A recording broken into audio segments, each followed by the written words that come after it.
bine așa? Negru. Aici e gunoi de la pudred de vacă. Aici punem cu pământ de la cărare pe mijloc. Aici roșiile. Aici idei și gogoșarii.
Hai să-ți arăt ce are băiatul aici. Ce are băiatul aici. Așa. Cât mine de mari.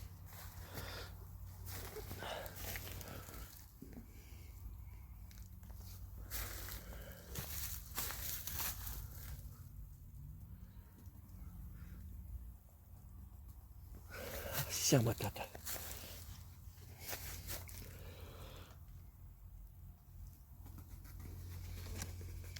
Are balta pește. Este pește aici.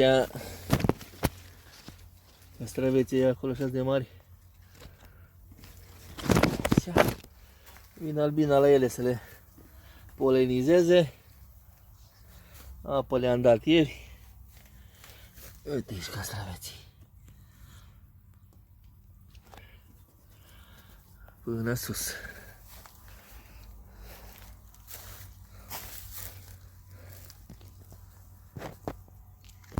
Așa, încetucul să face și la băiatul.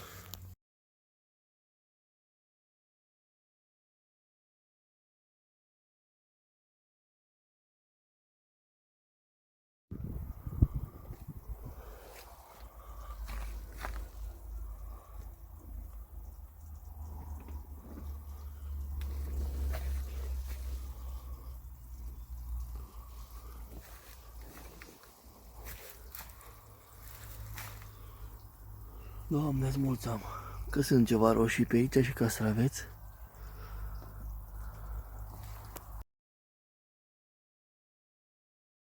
Bun, bă, hai să nu fiu băiat rău. Să-ți arăt solarul. Să-ți arăt și ție solarul.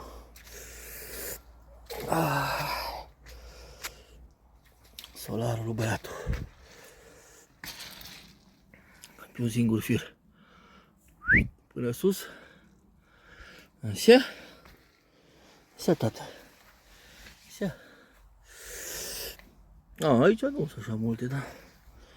Are balta, are. Bucăți faine, nu așa.